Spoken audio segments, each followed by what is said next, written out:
देख रहे हैं आप, मैं हूं आपके साथ अभिनय सिंह चौहान। बुलेटिन की शुरुआत करते हैं दतिया उपचुनाव में अपडेट को लेकर, जहां दतिया उपचुनाव से बड़ी खबर सामने आ रही है। पांचवें राउंड की गिनती पूरी हो गई है और बीजेपी के आशुतोष तिवारी को 4,283 वोट पांचवें राउंड में मिले हैं। कांग्रेस के घनश्याम सिंह को 3,757 वोट मिले हैं।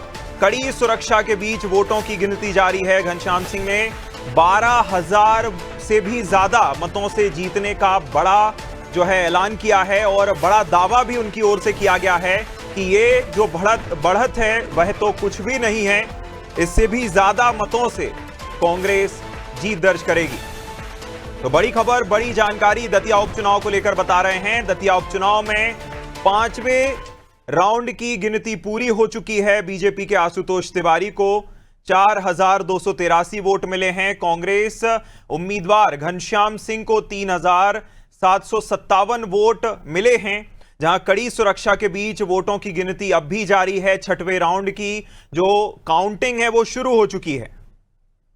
शुरू में केवल पहला राउंड हम पीछे थे, फिर लगातार हम बढ़त लेते जा रहे हैं और अब 133 की बढ़त हो गई है। कौन से क्षेत्रों से आपके बढ़त हो गई? देखिए, पहला राउंड में जो गांव थे बड़ौन कला, धौररा, गोरा, कोटरा, पचोखरा, डंगरा कुआ, हिनौतिया, भिल्ला, हिरोरा, ये सब थे पहले राउंड में। उसमें मैं पीछे रहा 1200 जी। उसके बाद जो है उसमें लगातार कवर करता जा रहा हूँ। अब 833 से आगे क्या लग रहा है घनश्याम सिंह जी? कवर करता जाऊंगा और शहर से कम 8,000 वोट की अतिरिक्त बढ़त मिलेगी। उसके बाद जो दिनारा रोड के गांव है वहाँ से भी बढ़त मिलेगी। बसई में लगभग बराबर से रहेगी। बड़ौनी में मैं जीता। कितने वोटों से जीत रही कांग्रेस?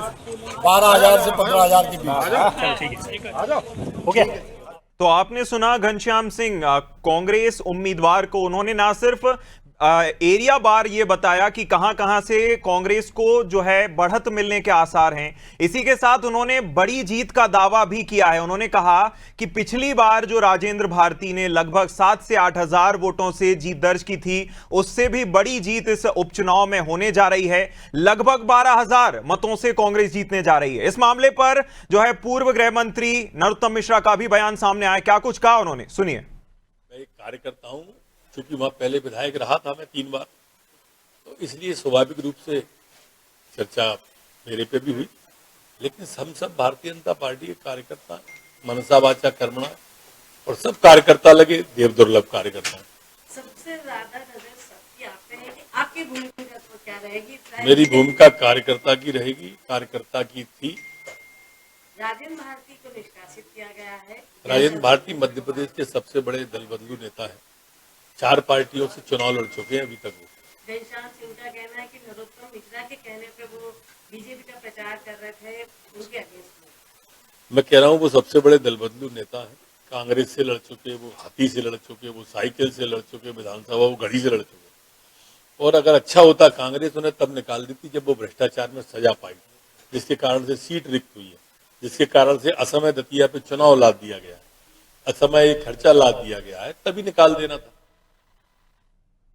तो इन रुझानों को समझने की कोशिश करेंगे, जानेंगे कि ये रुझान क्या कहते हैं। उससे पहले हमारे सहयोगी दतिया से लगातार बने हुए हमारे साथ हनीफ खान हमारे साथ जुड़ गए हैं। हनीफ, देखिए जिस तरह की अब परिस्थिति बनती नजर आ रही है कि दूसरे और तीसरे राउंड के बाद जिस तरह से कांग्रेस ने बड़ा उलटफेर किया है, ये अपने आप में क्या बताता है और क्या स्थिति देखने को मिल रही है ग्राउंड पर? हनीफ जी, अभिनय बता दें आपको कि अभी यहाँ 5वें राउंड में कांग्रेस कुछ पीछे हो गई है, लेकिन पीछे होने के बाद भी कांग्रेस लगभग 308 वोट से अभी भी आगे है।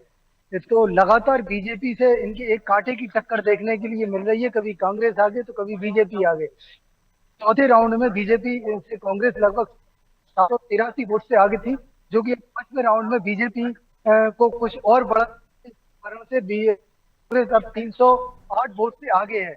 लेकिन कहीं ना कहीं कांग्रेस प्रत्याशी अपनी एक बड़ी जीत का दावा कर रहे हैं।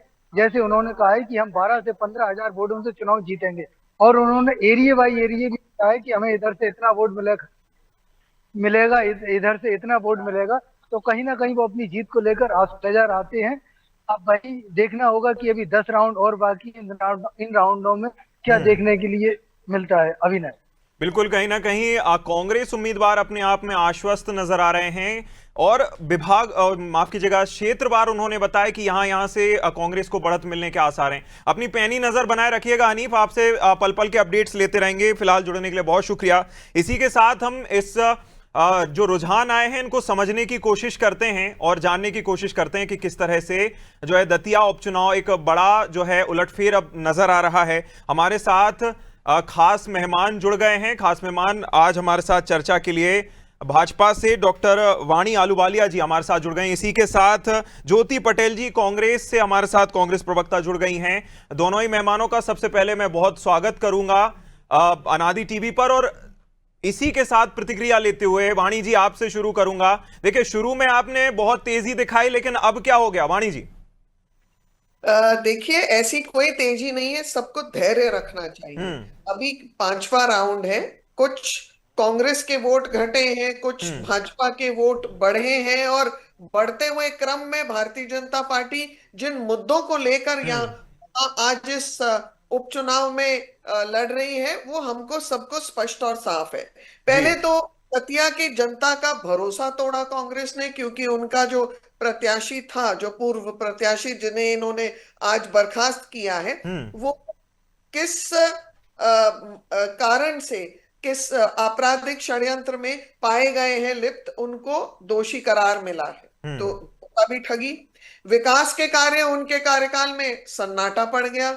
संवेदनाएं नहीं है कांग्रेस में, ये अहंकार है जो बार बार ये अभी जीत की घोषणा जो पूरे राउंड्स हुए नहीं है ये बार बार कर रहे हैं। संस्कारहीन, क्योंकि भाषा शैली में कोई परिवर्तन नहीं आता। आप कहीं भी देख लीजिए, जितू पटवारी और इनके शीर्ष नेतृत्व की नकल करते हुए दिखते हैं। और विचारधारा एकला, क्योंकि कोई भी वरिष्ठ ना तो इस चुनाव में भागीदारी करने, सहायता करने, प्रचार प्रसार करने के लिए पहुंचा, तो ये स्पष्ट होता है कि एकजुटता नहीं है, एक मंच पर नहीं है ये। लेकिन वाणी जी, भीतरघात के आरोप तो आप पर भी लगे थे। मैं चर्चा में आगे बढ़ूंगा, बिल्कुल उन पर भी आऊंगा, मैं उन पर भी आऊंगा, मैं उन पर भी आऊंगा। वाणी जी थोड़ा सा वेट कीजिए। क्या है, अभी रुझान आ रहे हैं तो कांग्रेस से भी प्रतिक्रिया लेनी जरूरी है। ज्योति जी, मैं प्रतिक्रिया चाहूंगा। शुरुआती रुझान में जो भाजपा आगे बढ़ती दिख रही थी, अब कांग्रेस बढ़त बनाती नजर आ रही है।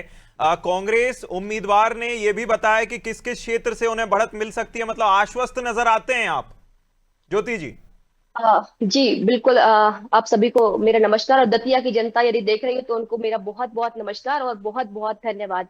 देखिए, ये मैं भी ये कहूंगी कि शुरुआती रुझान है। 4-5 राउंड की अभी गिनती हुई है, बाकी अभी 10 राउंड की गिनती बाकी है।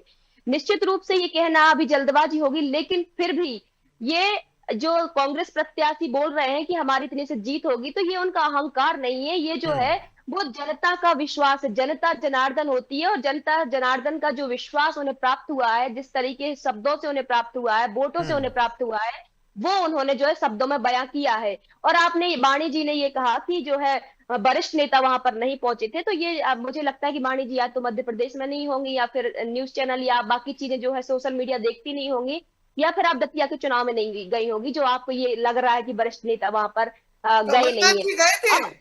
कमलनाथ जी गए थे। सबसे बड़ी बात कमलनाथ जी की अभी शारीरिक स्थिति उतनी ठीक नहीं थी। कमलनाथ जी नहीं गए, विवेक तनखा गए थे। क्या बात कर रही है वाणी जी आप, क्या बात कर रही है वाणी जी आप? जिनकी ड्यूटी लगाई गई थी वो सारे लोग गए थे। हमारे वरिष्ठ नेता प्रदेश अध्यक्ष जीतू पटवारी वहां पर लगातार डेरा डाले रहे। प्रशासन और अरे वाणी जी, सेनापति खड़ा था, आप कहाँ बात कर रही हैं? सेनापति खड़ा हुआ था मैदान में। सेनापति तो वहां पर लगातार वहां पर डेरा डाले रहे, बहुत अभद्र भाषा में धमकी दे रहा था। कांग्रेस का सेनापति खड़ा था। आप क्या, ठीक है, आपने पूरे मध्य प्रदेश की भाजपा को वहां जाके टिका दिया, ले जाकर आपने वहां रुकवा दिया, तो आप क्या चाहती थी पूरी कांग्रेस वहां जाकर रुक जाए? तो वहां पर प्रशासनिक अमले को डराए धमकाए, ऐसा सेनापति नहीं होता। कृपया करके आप अभी से अपना आपा न खोएं, अभी से ना बौखलाएं। अभी 10 राउंड की गिनती अभी बाकी है। कृपया करके अभी आप धैर्य बना करके रखें। देखिए, जीतू पटवारी जी ने स्पष्ट रूप से कहा था, हम चुनाव जीतते हैं तब भी हम यही कहेंगे कि भारतीय जनता पार्टी ने पूरा धनबल और सरकारी तंत्र का दुरुपयोग पूरे चुनाव भर किया है, इसमें कोई दो राय नहीं। मतगणना के दिन भी हमारे पोलिंग एजेंट्स को इन्होंने उठाने का काम किया। लगातार इनका जो अधिकारी जो रहे, इनके जो वहां पर रहे, जो पोलिंग पर रहे, उन्होंने लगातार जो है भारतीय जनता पार्टी का साथ देने का काम किया और उसकी हम लोगों ने शिकायत की और उसमें भी आपके 14 अधिकारियों पर कार्रवाइयां हुई। तो निश्चित रूप से ये बात साबित करता है कि किस तरीके से आपने सरकारी तंत्र का दुरुपयोग किया है। और ये जो शिकायत दोनों तरफ से चूंकि आई थी, मैं आपको रोकूंगा ज्योति जी, हमें मनोज वर्मा जी पॉलिटिकल एडिटर ज्वाइन कर चुके हैं। मनोज जी, बहुत शुक्रिया इस कार्यक्रम में शामिल होने के लिए। साथ ही मैं आपसे ये जानना चाहूंगा, देखिए शुरुआत में जब रुझान की बात सामने आई तो चूंकि अभी शुरुआत ही है, 5वां राउंड चल रहा है, 6वें की शुरुआत हो चुकी है काउंटिंग की, लेकिन क्या बताते हैं रुझान? देखिए निश्चित तौर पर ये जो रुझान है, अभी 10 राउंड बाकी हैं, लेकिन ये बता रहे हैं कि मामला बड़ा कांटे का है। 2-3 चीज़ें इसमें बड़ी दिलचस्प है, जैसे जो गोलगांव इलाका, वहाँ हमेशा कांग्रेस का जो गढ़ रहा है, लेकिन बीजेपी को वहाँ शुरुआती बढ़त मिली है। इसके अलावा एक दिलचस्प चीज़ जो अभी आप दोनों हम सुन रहे थे, वाणी जी को भी, ज्योति जी को भी और नरोत्तम मिश्रा को, उसके पहले हमने सुना कि कांग्रेस ने उनको निष्कासित कर दिया कि उन्होंने भीतरघात की है, बीजेपी का उन्होंने समर्थन किया है, बीजेपी का साथ दिया अंदर खाने, और बीजेपी कह रही है कि उनको तो सबसे पहले पार्टी से पहले निकाल देना चाहिए। नरोत्तम मिश्रा कह रहे हैं कि वो 4 दल बदल चुके हैं, उनको तो पहले ही बर्खास्त कर देना चाहिए। तो इस पूरे चुनाव में राजेंद्र भारती वो शख्स हो गए जिसको दोनों दल गाली बक रहे हैं। आमतौर पर ऐसा होता नहीं कि किसी एक पार्टी का किसी भीतरघाती को किसी दूसरे भीतर पार्टी जो उस पर आरोप लगते हैं कि इनका समर्थन किया, तो उनसे उनको समर्थन मिलता है, एक सिंपैथी मिलती है। लेकिन इस पूरे चुनाव में राजेंद्र भारती के साथ वो नहीं हो रहा है, एक पंचिंग बैग बन गए। इधर से बीजेपी उनको मुक्के दे रही है, उधर से कांग्रेस दे रही है। जहाँ तक इस चुनाव की बात है तो ये बड़ी दिलचस्प चीज़ ये है कि बीजेपी के पास बहुत कुछ साख दाव पे लगी है। नरोत्तम मिश्रा की बात हो, हेमंत खंडेलवाल की बात हो, क्योंकि हाल के वर्षों में हेमंत खंडेलवाल बीजेपी के वो प्रदेश अध्यक्ष हैं जिनको बनी बनाई सत्ता हाथ में मिली है, जिनके पास लोकसभा में 29 सांसद मिले थे, जिनको राज्यसभा में भी बिना वोटिंग के कांग्रेस की गलती से सारी तीनों की तीनों राज्यसभा सीटें मिली थी। बाई इलेक्शन में आंकड़ा 1-1 का रहा था। श्योपुर में जो हार मिली थी वो निश्चित रूप से बीजेपी के लिए तगड़ा झटका थी। और 2014 से लेकर अभी तक हम देखें तो 52 उपचुनाव हुए हैं और 3 लोकसभा के, तो मेजोरिटी ऑफ नंबर जो बीजेपी का ज़्यादा भारी रहा और जो दल बदलू बीजेपी में उनमें 70% जीते हैं। आमतौर पर ये माना जाता है कि जो सत्तारूढ़ पार्टी है उपचुनाव में उसको जीत हासिल होती है, लेकिन जो बीजेपी के राष्ट्रीय अध्यक्ष है नितिन नवीन, उनकी सीट पर बांकीपुर में बिहार में बीजेपी पीछे चल रही है। जन स्वराज के प्रशांत किशोर आगे चल रहे हैं और वो सीट है जहाँ से 5 बार नितिन नवीन जीते हैं और पिछला चुनाव 50,000 से ज़्यादा वोटों से जीते हैं। तो कई बार होता है कि पार्टी के साथ साथ आदमी की अहमियत ज़्यादा हो जाती है। इस चुनाव में देखना होगा क्योंकि आशुतोष तिवारी का उतना बड़ा नाम नहीं है और जो थोड़ा बहुत था उसकी मिट्टी पलीत कर दी थी नरोत्तम मिश्रा ने भरे मंच से और कह दिया था कि इनकी इतनी हैसियत नहीं है कि हमारा टिकट कटा सकते हैं। तो एक पार्टी का लीडर जब मंच से कहता है, जैसे कांग्रेस में हमने देखा था कि जब दिग्विजय सिंह ने सरे मंच पर कहा था कि कुर्ते फाड़ना तो कमलनाथ के फाड़िए और फिर पार्टी को चुनाव में हार का सामना करना पड़ा था। तो कई बार एक छोटा छोटा जो मैसेज होता है वो अपने कार्यकर्ताओं के लिए होता है कि आपको आगे क्या करना है। तो मुझे लगता है कि शायद नरोत्तम मिश्रा ने भी कुछ संकेत दे दिए थे, कुछ राजेंद्र भारती ने ये पहले दिन दे दिए थे कि मुझे चुनाव लड़ने में कोई दिलचस्पी नहीं, पार्टी जिसके साथ कहेगी उसके पीछे खड़ा रहूंगा। लेकिन पार्टी जिसके साथ उन्होंने खड़ा किया उन्होंने शायद पीठ में छुरा घोंपा और ये पहली बार ऐसा हुआ है। आमतौर पर होता है कि नतीजे आने के बाद भीतरघातियों पर कार्रवाई होती है, या काउंटिंग के पहले ही पार्टी ने इतना बड़ा निर्णय लिया है कि उनको बर्खास्त कर दिया है। तो ये मुझे लगता है कि क्लियर कट साक्ष्य पार्टी के पास उपलब्ध हुए होंगे। बिल्कुल, और अंदर खाने बीजेपी की मदद की है। बिल्कुल, और जिस तरह से परिस्थितियां अब बदलती हुई नजर आ रही हैं, काफी रोमांचक ये जो है मुकाबला हमें देखने को मिल रहा है। हम इस जो है चर्चा पर बने रहेंगे और इस विषय पर बने रहेंगे।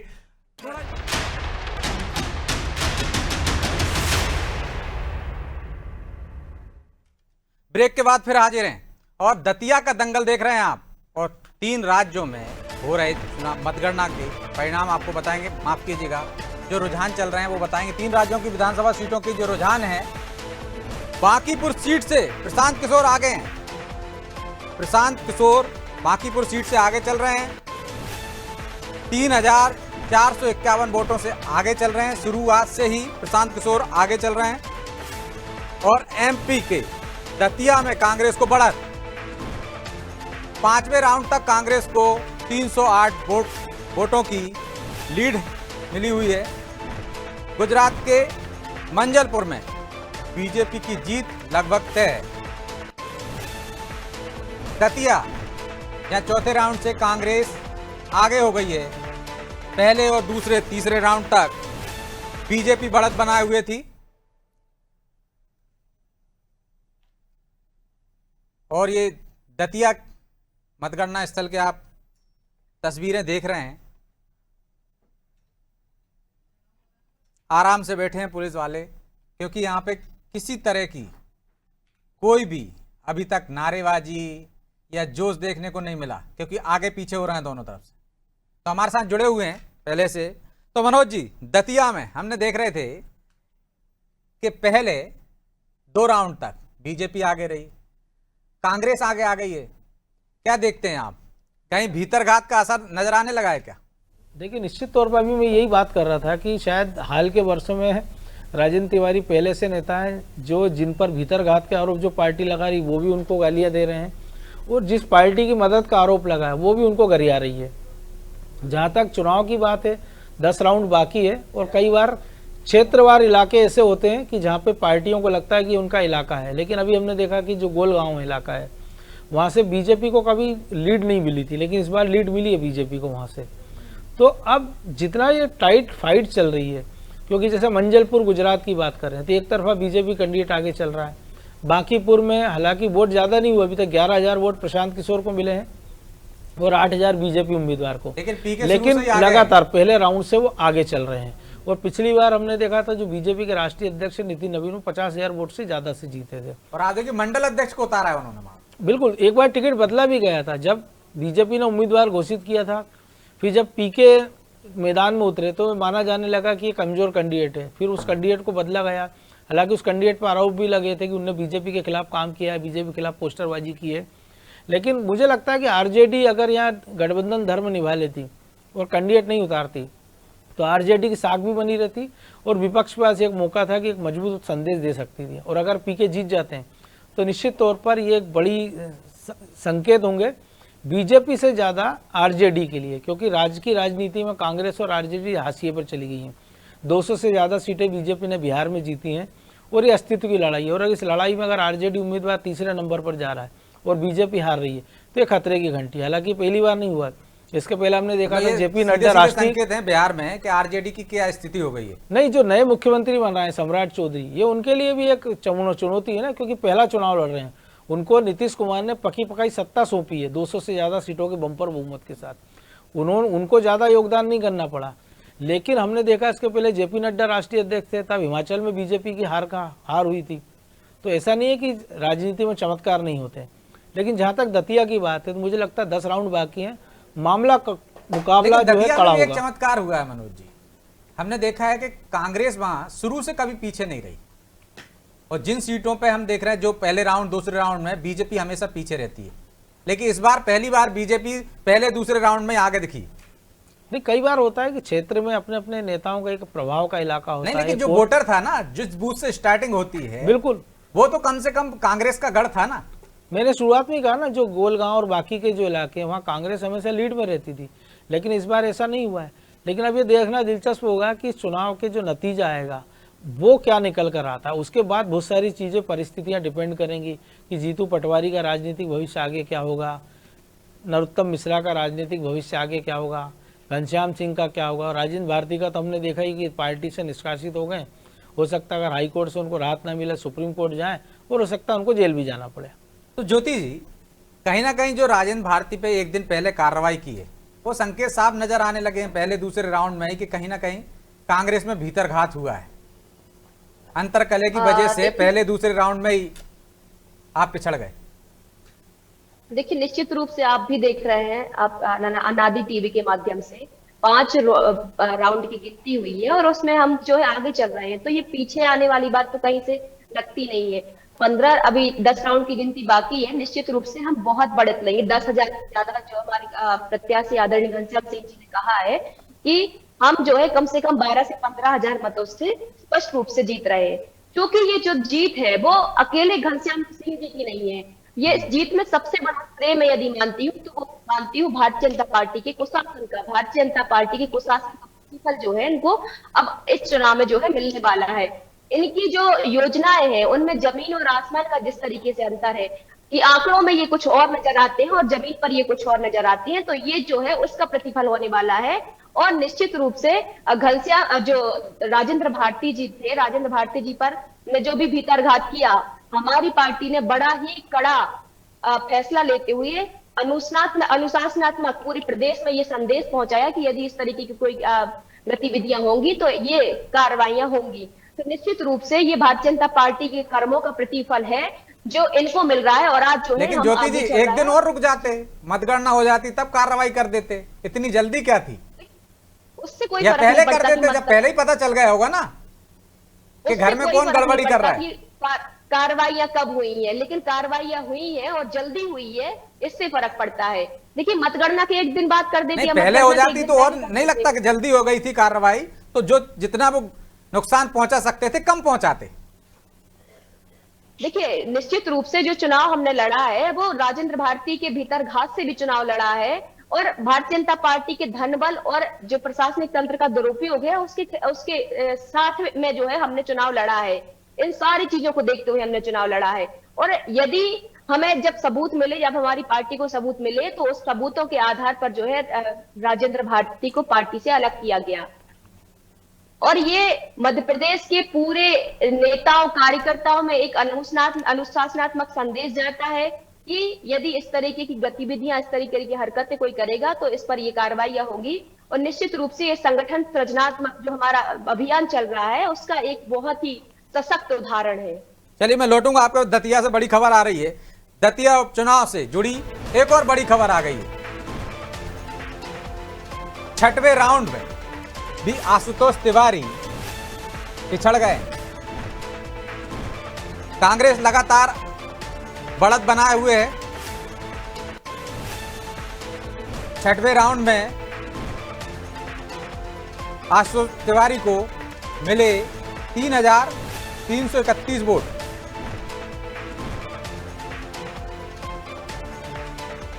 छठवें राउंड में घनश्याम सिंह को मिले 4,809 वोट। 1,786 वोट से आगे चल रहे हैं घनश्याम सिंह। तो वाणी जी पहले दूसरे तीसरे राउंड तक आगे रहीं, अब लगातार पिछड़ते जा रहे हैं। जो माना जा रहा था कि जो कांग्रेस में असंतोष था उसका फायदा आप उठाएंगे, लेकिन आपके असंतोष का फायदा वो लोग उठा ले गए। भीतरघात आपके यहां भी हुआ, उन्होंने तो कार्रवाई कर दी, स्वीकार कर रही हैं ज्योति जी। आप किस पर डंडा चलाएंगे, किस पर कार्रवाई करेंगे? देखिए अभी तो 9 राउंड और है, 6वां राउंड पूरा नहीं हुआ, 9 राउंड और है। अभी वो रुझान स्थिर होने में वक्त है, हम इतनी जल्दबाजी ना करें।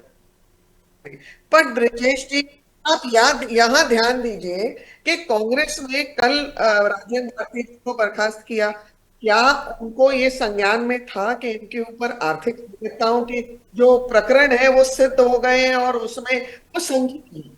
उसके बाद इनका दूसरा विश्वासघात हुआ नायक जी से। तो कांग्रेस की ये परंपरा रही है ब्रजेश जी, अपने कार्यकर्ताओं के साथ बदसलूकी, वादा खिलाफी ये करते आए हैं। जनता भी आंकलन करती है, जनता इसमें पर्दा नहीं डालती है। जनता ये जानती है कि ये पूरा उपचुनाव का जो प्रक्रिया है ये क्यों हुई है, ये कांग्रेस के किस भूल की वजह से हुई है, इनके कार्यकर्ता की किस समझदारी की वजह से हुई है। तो हम वेट करेंगे आगे के 9 राउंड्स और के लिए, इतनी जल्दबाजी नहीं करेंगे क्योंकि शुरुआत में ही आपने देखा जिस एरिया में भाजपा कभी अपना जहां कमल नहीं खिलता है वहां आज कमल खिला है। तो लेट्स एक्सपेक्ट बेटर रिजल्ट्स। थोड़ा और हम वेट करेंगे। और लेकिन घनश्याम सिंह जी का एक अभी बयान आ रहा था सामने, वाणी जी वो कह रहे हैं कि बीजेपी के कुछ असंतुष्ट नाराज कार्यकर्ताओं ने उनकी मदद की है। तो ये ऐसा तो हो नहीं सकता है कि आपके कार्यकर्ता उनकी मदद कर रहे हो और आपको पता ना चला। देखिए बहुत स्पष्ट बोल दूं, भारतीय जनता पार्टी एक पूरा परिवार के तौर पर काम करती है, संगठित होकर काम करती है। हो सकता है कि जो एक परिवार में यदि कुछ कम्युनिकेशन गैप होती है उसको भी चुस्त और दुरुस्त करती है। और भारतीय जनता पार्टी में ये खासियत है कि परिवार होने के नाते सब वहां एक साथ मिलजुल कर पार्टी के लिए काम करेंगे। हमारे जो देवतुल्य कार्यकर्ता है वो दायित्ववान भी हैं, जिम्मेदार भी हैं, और इसी से परिवर्तन आता है। इसीलिए शायद 3 कार्यकर्ताओं को आपको पकड़वाना पड़ा था या हिरासत में लेना पड़ा था उनको, पुलिस को, जो मतदान के दौरान। अनुशासनहीनता, देखिए जो अनुशासनहीनता होगी तो आपने कार्रवाई पूर्व में भी देखी है। माननीय हमारे प्रदेश अध्यक्ष जी राज्य के स्तर पर भी अनुशासनहीनता की कार्रवाई करते हैं। कांग्रेस जैसे नहीं है कि अनुशासनहीनता पर उसको ठंडे बस्ते में डालें। तो मनोज जी, किसका भीतरघात आपको भारी लग रहा है, कांग्रेस का या बीजेपी का? क्योंकि हुआ दोनों तरफ से। देखिए, अभी तो जो 6ठे राउंड की गिनती तो बता रही है कि भीतरघात तो बीजेपी का भारी पड़ रहा है, वो जो वाणी जी ने कहा। लेकिन आप देखिए, कांग्रेस ने तो कार्रवाई कर दी। जो आपने सवाल पूछा, काउंटिंग के पहले कार्रवाई का इतिहास कभी हमने नहीं देखा किसी राजनीतिक दल। या तो फिर वोटिंग के पहले हो जाता है या वोटिंग के दौरान हो जाता है, काउंटिंग के पहले कभी कार्रवाई नहीं देखी। लेकिन बीजेपी ने किस पर कार्रवाई की? नरोत्तम मिश्रा से लेकर जिस जिला अध्यक्ष ने पूरी कार्यकारिणी सहित इस्तीफा दिया, उनको क्या कहा गया कि किसी का इस्तीफा माना नहीं जाएगा। लेकिन ये डैमेज कंट्रोल हुआ नहीं, क्योंकि जो नरोत्तम के मंच से आंसू और कार्यकर्ता जो उन्होंने अपने प्रत्याशी के बारे में कहा, जो आपके जुड़ने के पहले भी मैंने कहा था कि अगर आप अपने प्रत्याशी की हैसियत मंच से बता देंगे कि इनकी कोई हैसियत नहीं कि मेरा टिकट कटा सके, तो जो आदमी किसी का टिकट नहीं कटा सकता है तो वो अपने दम पर तो टिकट ले नहीं सकता है, वो फिर किसी की कृपा पे टिकट ले सकता है।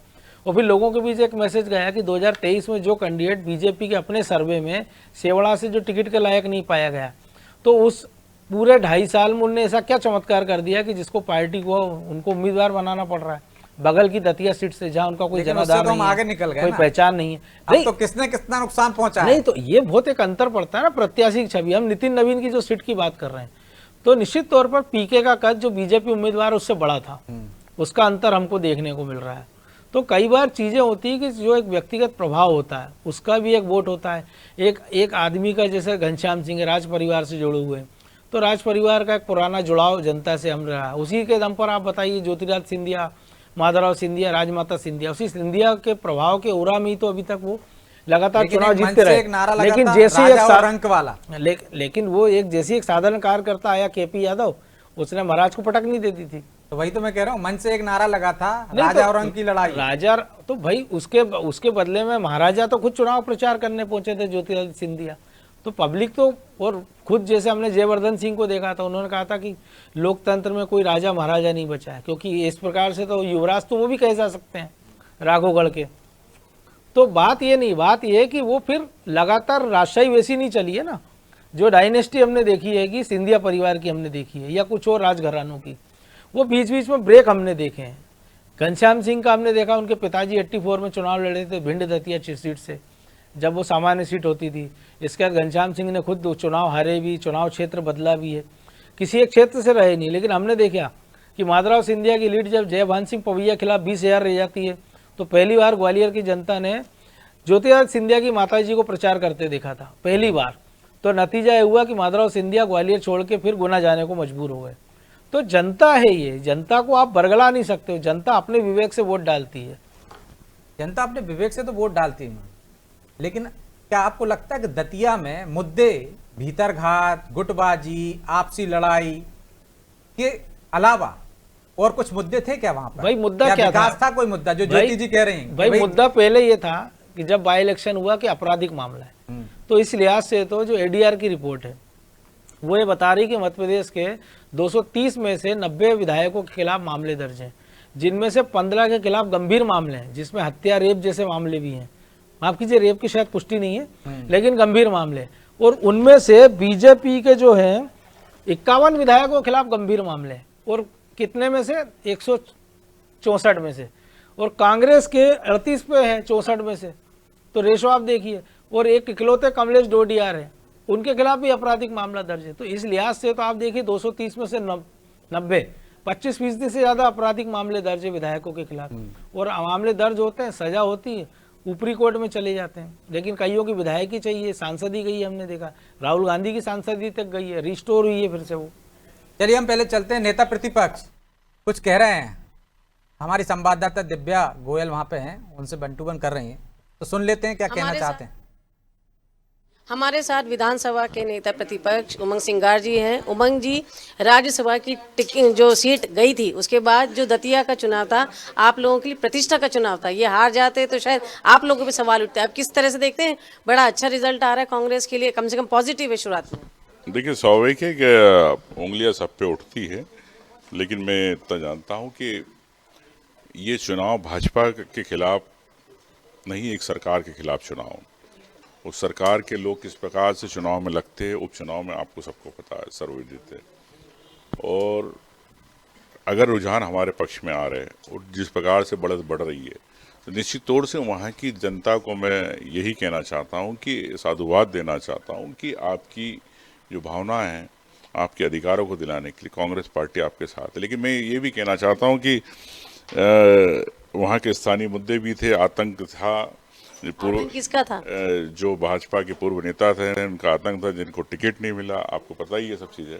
वो तो रो रहे थे टिकट कटने के बाद, तो रो रहे थे, तो अब एकल भोजन के साथ रोए, एकल में रोए। तो जैसे कि नेता प्रतिपक्ष उमंग सिंगार थे, उनका दावा है कि जीतेगी, लेकिन फिलहाल सबकी नजर इस परिणाम पे है कि जीत का अंतर कितना होता है। कैमरा पर्सन गणेश के साथ दिव्या गोयल, अनादि न्यूज के लिए। वाणी जी, वो तो कह रहे हैं जीत के अंतर पे हमारी नजर है, जीतना तो तय ही है लगभग उनका।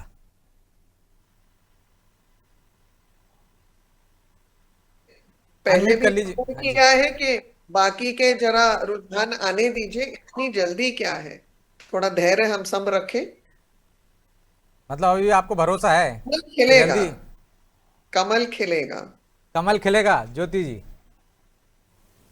देखिए, सबसे पहले तो मैं ये कहना चाहूंगी, हमारे अभी पहले हमारे वरिष्ठ पत्रकार महोदय जी ने कहा था कि जहां पर जो है आमतौर पर ये माना जाता है कि जहां पर जिस की सत्ता होती है उसका जो है उपचुनाव उसके पक्ष में जाना तय होता है, ज्यादातर ऐसा होता है। और ऐसा नहीं, लेकिन हमने तो मध्य प्रदेश में ही देखा है, श्योपुर देखा है, हमने वो देखा है, विजयपुर देखा, लेकिन वही मैं कह रही हूँ, लेकिन मध्य प्रदेश के अंदर ये भारतीय जनता पार्टी का कुशासन तो देखिए, कि जनता का आक्रोश तो देखिए, कि विजयपुर का हम उपचुनाव चुनाव देख ले, चाहे दतिया का देखिए, बुधनी का जो उपचुनाव रहा आपने भी देखा कि 13,00,000 पर आ गया।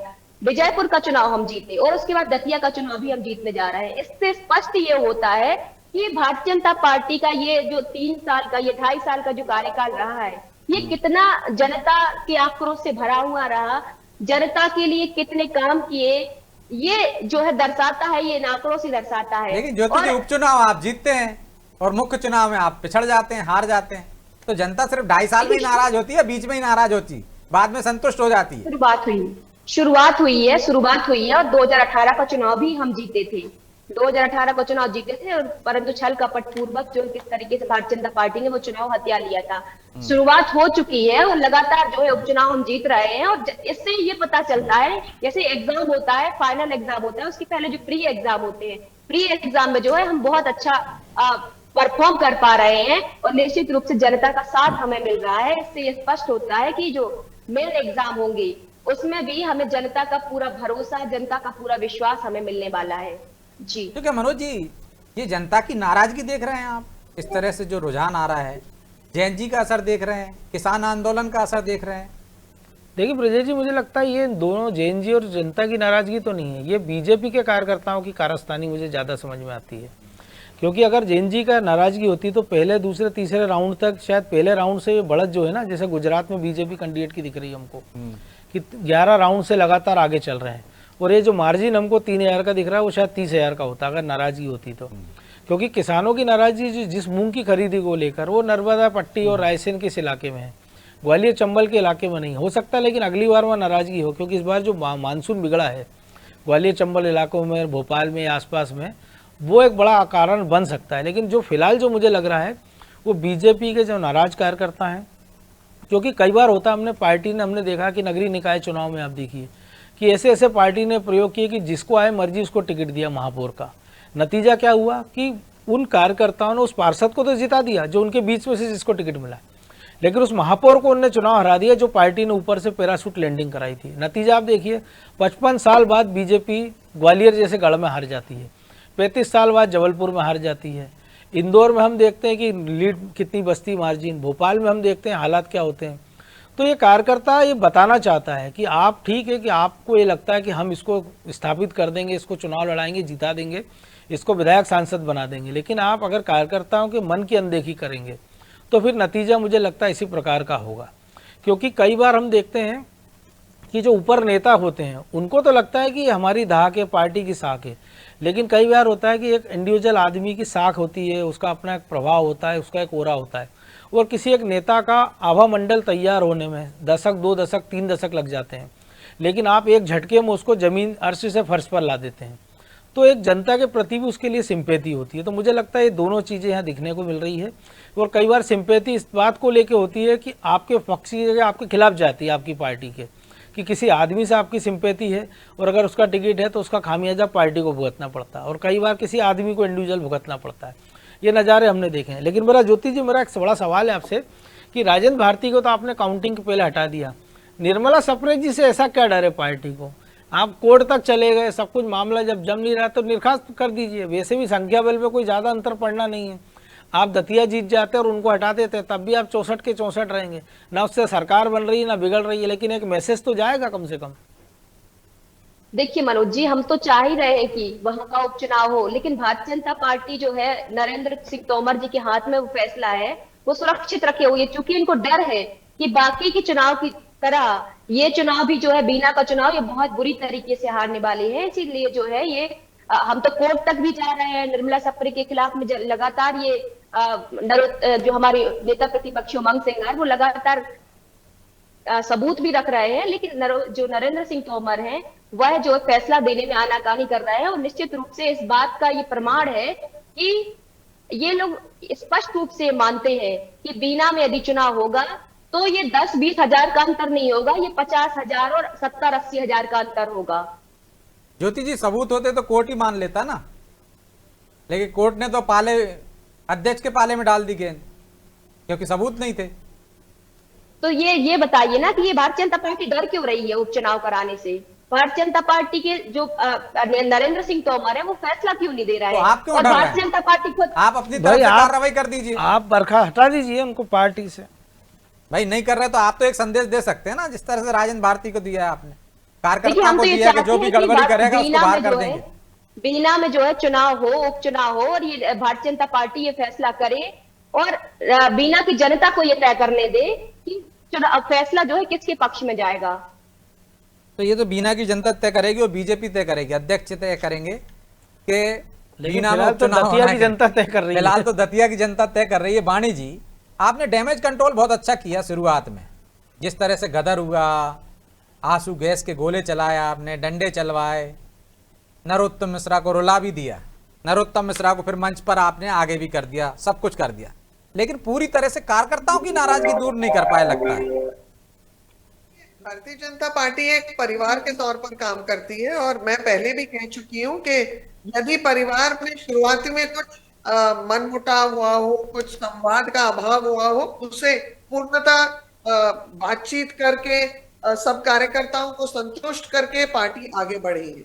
और नरोत्तम मिश्रा जी अनुभवी भी, वरिष्ठ भी हैं, और उन्होंने दतिया को वो सब विकास के पैमाने दिए जो कांग्रेस ने वंचित रखा था उस क्षेत्र को। इसलिए उस काम को हम आगे बढ़ाने के लिए अगला उम्मीदवार आशुतोष तिवारी, और यह भी सिद्ध होता है कि परिवर्तन हम स्वीकारते हैं।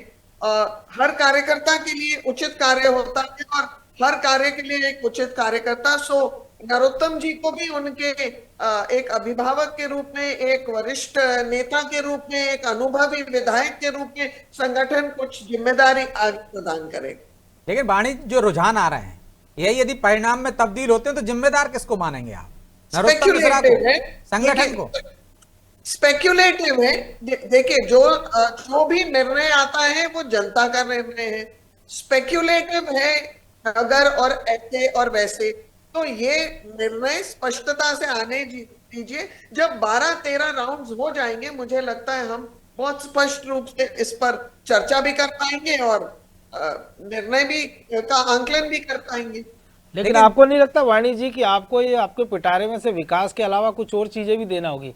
क्योंकि निश्चित रूप से दतिया का बहुत विकास करा नरोत्तम मिश्रा ने, लेकिन बाकी कुछ चीज़ें ऐसी थी जिसके कारण पार्टी को हार का चुनाव का सामना करना पड़ा। इस चुनाव में मुद्दा बनाने का प्रयास किया, लगातार एक आ गया कि देखिए 2.5 साल से दतिया का विकास रुका हुआ है, 2.5 साल से दतिया का विकास रुका हुआ है। तो इससे एक तो ये लगा कि आप जो विपक्षी विधायक हैं उनके क्षेत्रों में पार्टी सरकार कोई विकास कार्य नहीं कराती है।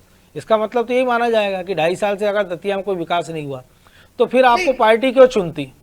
देखिए, यदि हमारे पास विपक्ष के भी कुछ विधायक रहते हैं तो हम जो अपेक्षा करते हैं, जो हम चाहते हैं कि उनका योगदान वो हो नहीं पाता।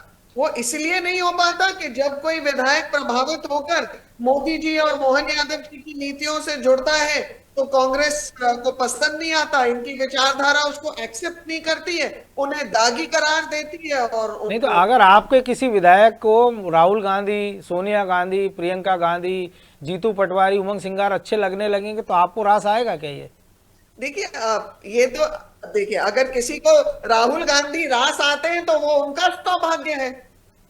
नहीं तो फिर ये आपको अच्छा लगेगा कि अगर आपके किसी नेता को रास आ जाते हैं, पसंद आती है, Sonia Gandhi school of economics से कोई प्रभावित होता है तो ये उसकी सौभाग्य, उसके भविष्य की बात है। ये एक इंडिविजुअल परसेप्शन हो जाता है अगर कोई प्रभावित होता है। बात ये है कि कौन कितना काम करना चाहता है, कौन धरा पर वो सारी उम्मीदों को फलस्वरूप देखना चाहता है प्रफुल्लित होते हुए, जो मोदी जी इस प्रदेश के लिए, इस राष्ट्र के लिए कल्पना करते हैं। ज्योति जी, जैसे कोई आपका कोई नेता बीजेपी में जाता है, कोई विधायक हो, सांसद हो, जनप्रतिनिधि हो, तो आपके नेता उसका रेट बताने लगते हैं कि 5 करोड़ में गया, 25 करोड़ में, 50 करोड़ में। राजेंद्र भारती को आपने हटा दिया, तो उनके बारे में क्या खबर है, कितने पैसे लिए होंगे बीजेपी से?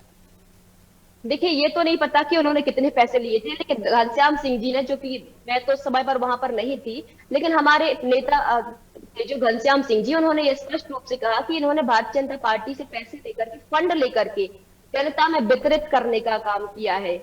तो निश्चित रूप से आरोप लगाया और ये सत्य ही होगा और ये हमारी पार्टी ने माना और इसीलिए जो है राजेंद्र भारती को निष्कासित किया।